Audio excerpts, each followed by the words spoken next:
What's up, guys? Today I want to talk about, wait, hold up, y'all can't see me, can y'all? That's better. Today I want to talk about pricing, deposits, and contracts.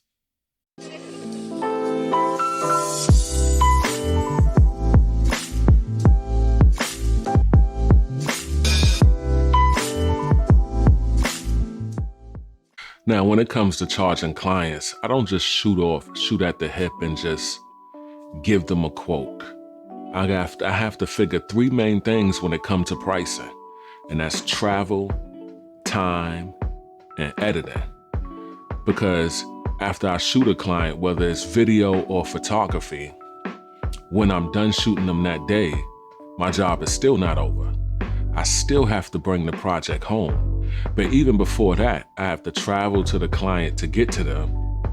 I have to travel to the client to get to them, shoot them that day, travel back home. And then that's when the real work began. Putting the project together, whether it's a video or whether it's photos. So when it comes to charging clients, I always go by travel, time, and editing. Now, everybody don't need the same project done.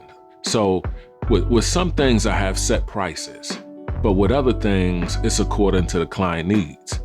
Because say somebody want a 5-minute commercial, infomercial, but the next person only want 40 seconds.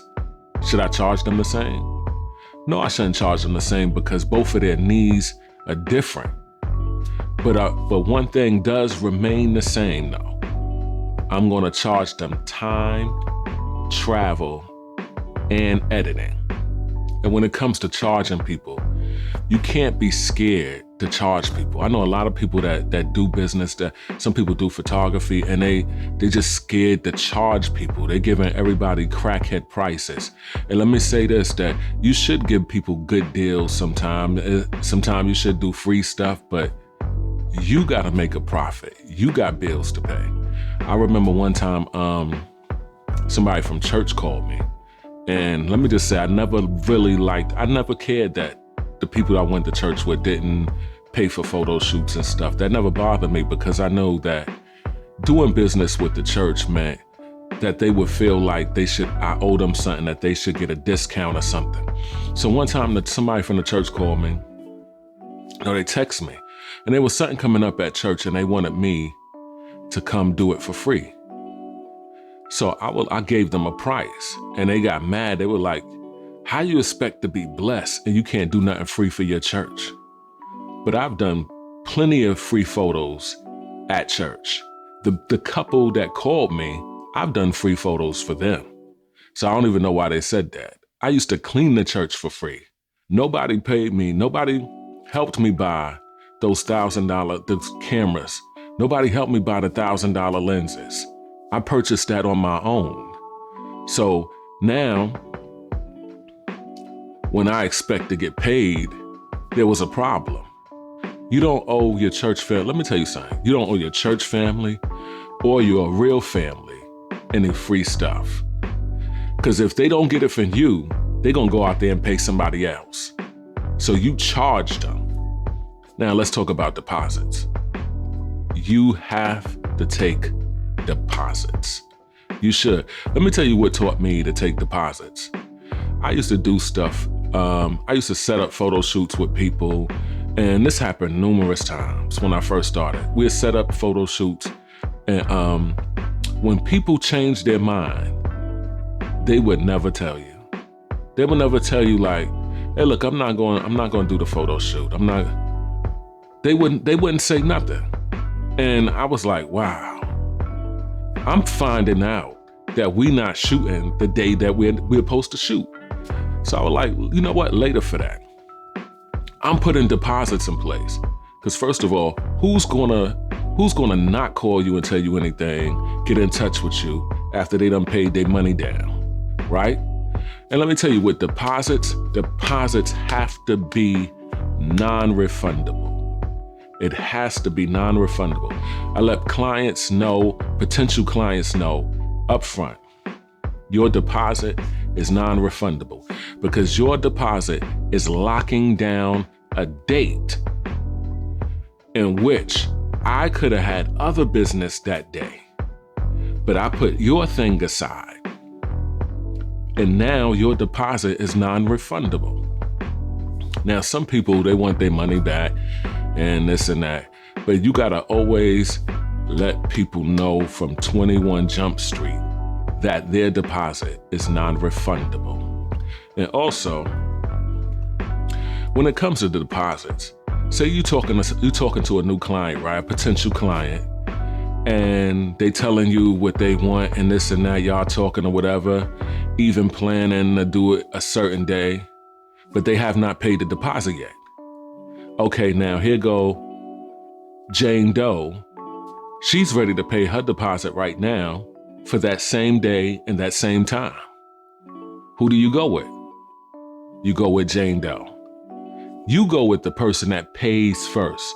First of all, you have bills to pay, and it don't make sense to wait around on somebody that may change their mind. They may or may not do the project.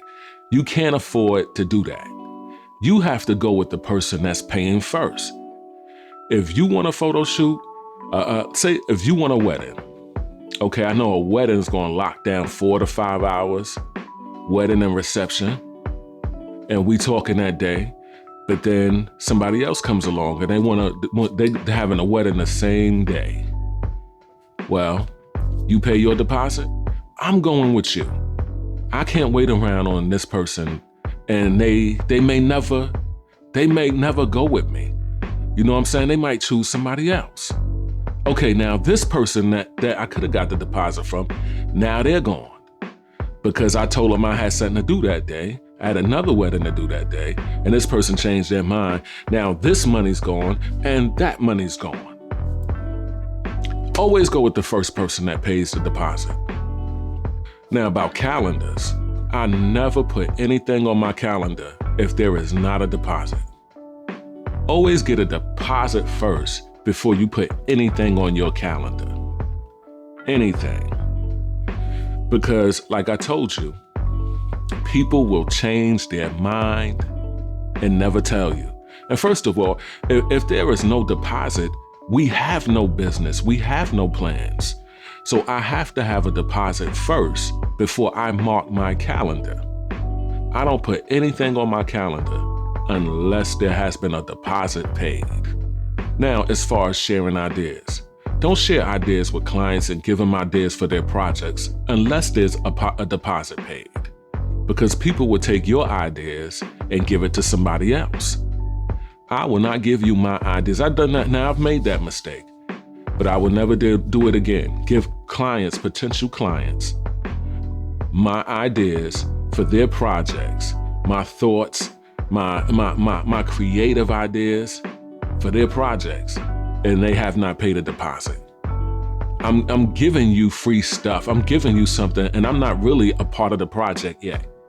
Until the deposit is paid, you're not a part of that project. Now, when it comes to shopping around, let's say you're shopping around for a photographer, a videographer. Now, it doesn't bother me if a person tells me, well, I'm gonna shop around first, because that's what you should do. That's what I do. When I want to buy anything, I go to eBay, I go to Amazon, I go to different places to shop around to see if I want to get it from this place or that place. I look for the best price. Now, there's nothing wrong with shopping around for prices, but don't compromise on quality. If you don't go with me and you find somebody who's cheaper that got the same quality or better, then go with them. But don't go with somebody whose quality is here because you want to come out cheaper. At least get good quality for your money. Contracts. Never do business on a handshake. I'm telling you, never do business on a handshake. You need a contract. You need something that will stand up in court.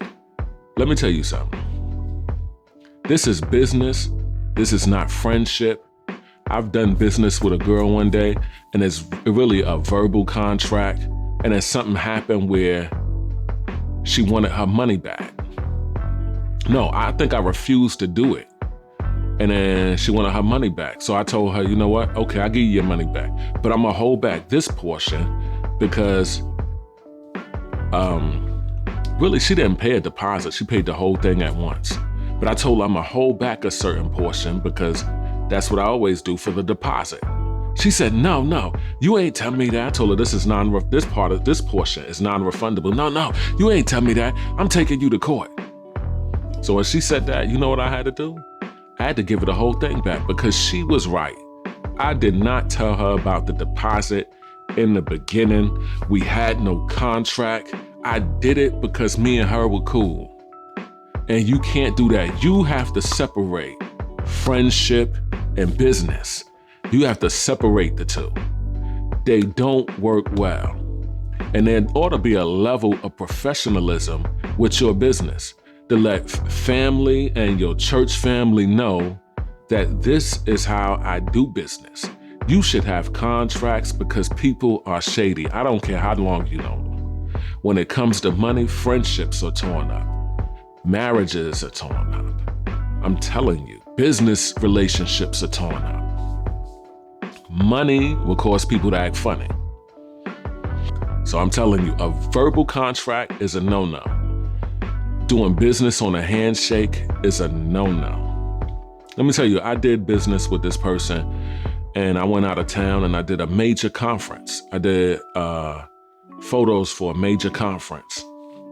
But before the conference, I told the person I had a lens. In my cart on borrow lenses and I'm going to rent it.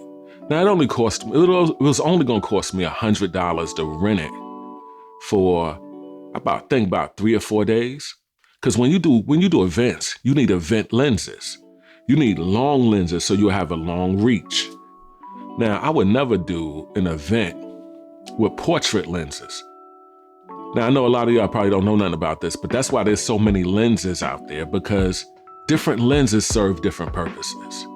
So I would never shoot an event with portrait lenses. I had an event lens in my cart that I was going to pay for. They told me, no. I'll get it when you get here. So when I'm there, they go get the lens over in the state they live in. They go get the lens, and the lens is $700. So they didn't get it. So I had no choice but to shoot the conference with my portrait lenses. So later, they didn't like the photos. They told me the photos wasn't sharp. I didn't get close enough to the people on the stage who was preaching. And I'm like, hold up, but you knew this. You told me I was gonna rent a lens, and you told me not to get it. And that's the part that they don't tell people. They tell the people the other part. And first of all, let me tell you, the pictures was sharp. Getting close enough to people? No, I couldn't, because I had portrait lenses. So that's another thing. When you know what it takes to do your job, you know the equipment you need to use, don't listen to the client. The client don't know that. The client just know the end result, what they want they may want things to look like, but they don't know what it takes to get that.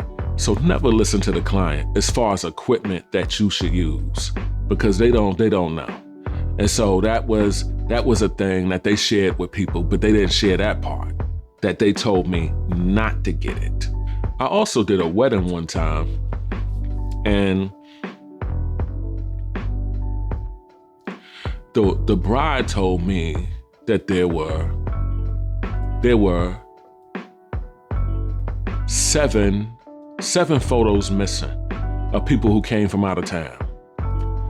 Now, I did this wedding a long time ago for a crackhead price, $300. I did this wedding for $300. If that ain't a crackhead price for a wedding, that's wedding and reception. And they told me there were 7 photos missing. All right, so my cousin, he was the videographer for that wedding. I was the photographer. So I told him, okay, I'll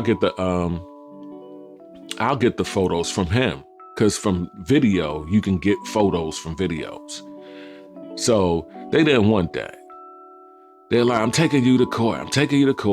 Then I got a notarized letter saying I don't remember what day it was, but I do remember the letter saying, if I don't pay them $1,300 by Wednesday, I'm going to court. You know what I did? I got my phone and I texted her. I said, do what you have to do. I'm telling you, people do shady business. You didn't see 5 or 6 photos, so you want $1,000 for that? Are you crazy? And you got video over here, and I could get the photos from the video? Are you crazy? I'm telling you, people do shady business. That's why you need contracts in place. But anyway, there was nothing that ever came of that. And there was another situation. I did a birthday party, and they hired me, gave me all the money up front. I came, I did the photos. But while I was there, a woman came with her camera, and she surprised the woman that hired me. Now, understand, I was hired by a twin. I know the twin, but I didn't know the woman that paid me. I didn't know her sister that was paying me. Well, I knew of her. I didn't have any dealings with her. She didn't contact me personally. She had a sister contact me. And that's pretty much how we did business. So I did the thing, then a friend came, and she came with a higher model camera than me. So she took photos as well. By the time I got home, those photos were already on Facebook. So she contacted me a couple of days later, and I told her photos would be ready. No, I want my money back. What? Yeah, I want my money back. Why?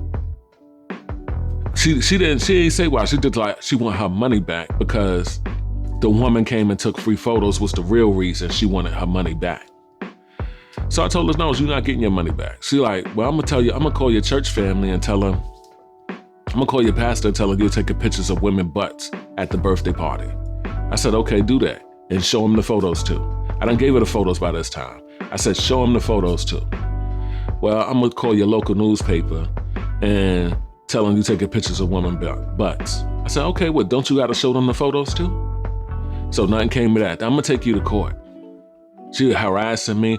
She even called my first lady. And now this part hurt. This part did hurt. She turned my first lady against me. My first lady called me. Let me tell you, my pastor and first lady went with me to do the birthday party. Me, them, and another woman from our church. So my first lady met her one time. And it hurt me. She turned my first lady against. My first lady called me, Tron, this woman professional, just give her money back. But my first lady not understanding the situation. And I even recorded the call with my first lady. But I end up erasing it because it hurt me so much that I never wanted to hear that recording again. And she just called me representing the woman. But the woman only wanted the money back because her friend came and surprised her and did the photos for free.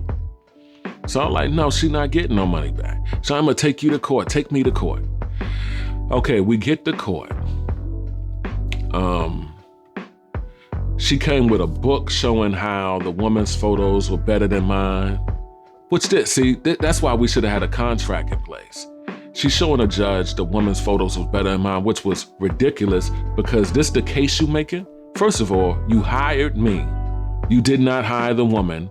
And it's not my fault that somebody else out there has a better quality camera than I do. Because you saw my work, you saw the quality I was working with, and you wanted that. Now here goes somebody with a higher model quality camera than the one I got. Now you want your money back. Let me tell you something, that's foolishness. And that's why you should never do business on a handshake. Well, anyway, I put her twin on the stand and I asked her twin questions. I told her twin, I said, can you please tell the court why your sister want her money back? And she said, and she told the truth. See, one sister saved, the other one not. She said, my sister want the money back because her friend came and did the photos for free. Then she lied in there. Now look, When the woman came and did the free photos, was doing the free photos, I was in there working. I'm looking like, who is this? And she taking pictures and stuff. Now, when me and that woman got close together, the other photographer, I said, what kind of camera you got? And she told me, and that was the extent of our conversation. Then she get in now she get in the other twin get in the courtroom and she lying while she on the stand. She like, yeah, my friend told me he over there trying to talk to her and holler at her and ask her, can he take her out? She just had a bunch of lies on the stand and she was tripping herself up. So the judge asked her, he said, did you talk to Mr. Moses yourself to set this up? Said, no, I did it through my sister. He said, well, you should have talked to him yourself. And he threw it out. She stormed out of there. Now, she brought her mother with her.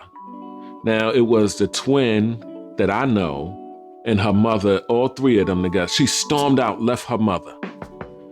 I'm telling you, it was just pure foolishness. Pure foolishness. You need contracts in place. I'm telling you, people are dirty. People are funny. Never do business on a handshake. Never. We can't do business like this. We have to do business like this with contracts. Contracts in place. So anyway, that's all the time I have today. I pray I said something that helped you. Pay attention. Prices, deposits, and contracts.